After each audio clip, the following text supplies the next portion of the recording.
ever since I was a kid, I was really enamored by the qanun's sound and appearance. 80 strings, looking majestic as ever. Also, the name maybe has this authoritarian aspect to it. The name in Arabic means the law or the reference. And so I picked up the qanun when I was about 10 or 11. My previous instrument used to be cello. I was playing, classical, some baroque.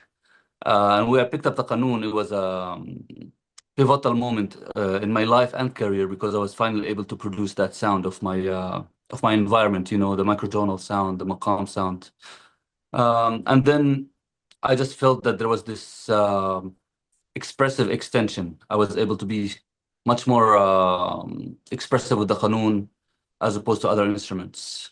And then I figured that there's much more to the instrument than we know that can be further researched, further developed, and further explored.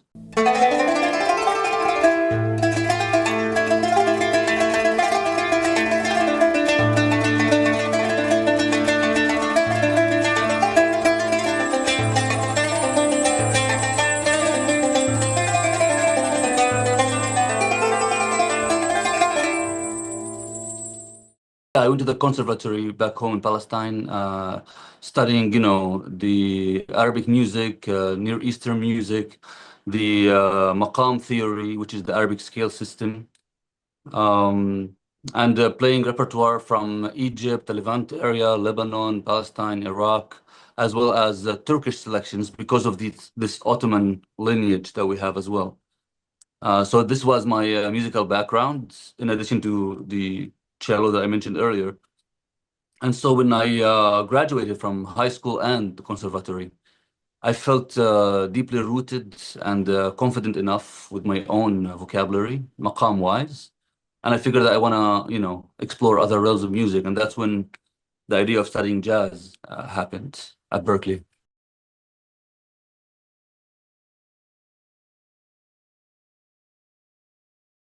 And I spent 5 years there studying jazz composition and music performance.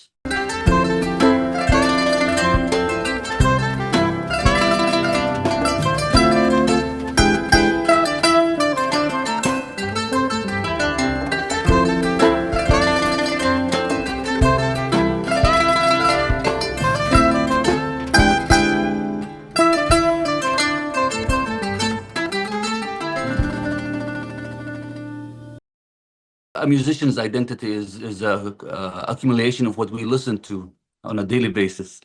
So I got really deep into jazz just as a consumer at first, and then as an explorer.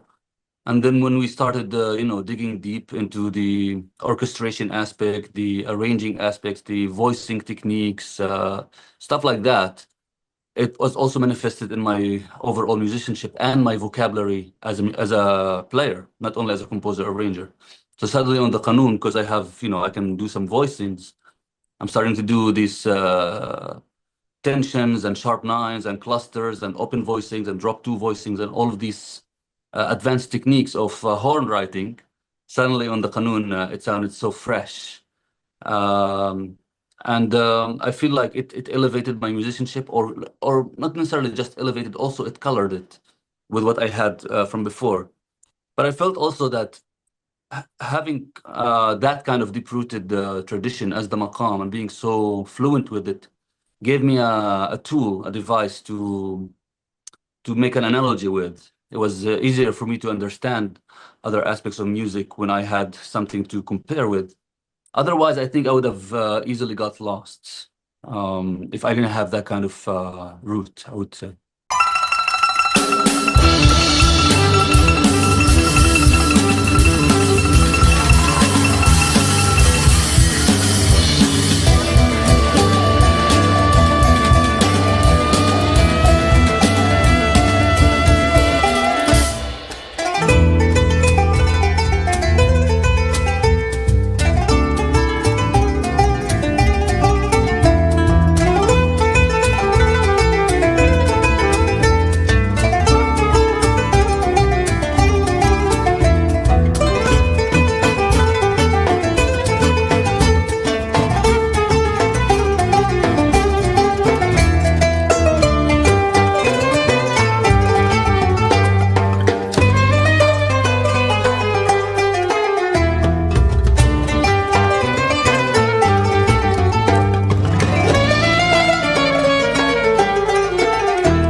I'm a product of what I listen to, and I listen to a lot of international music, whether it's flamenco, Turkish music, jazz, Western classical, Brazilian music, and so on.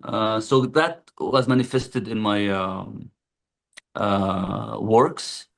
And also, I wanted something fresh. I wanted something to evolve with, and not to repeat, the past 100 years of Arabic music. But not in a rebellious way only. I wanted to accumulate on what we've done over the past years. So I tried to create an organic fusion that serves both the maqam tradition and my own vocabulary, and has a beautiful reconciliation with other styles. It's very tricky to have a fusion that is organic, because usually things can get aggressive on either side. Some genre or some style might overcome the other, and sometimes they might clash. And sometimes, if you're not knowledgeable enough about the style, it might be gimmicky, and many musicians have fallen for that. So this is my biggest, challenge, is how to create something organic. So studying jazz gave me new tools to elevate my sound and to color it, but I never, claimed that it's jazz fusion. It's just my own sound that could be categorized as maqam, or new age maqam, or maqamesque, tarabesque, if you may.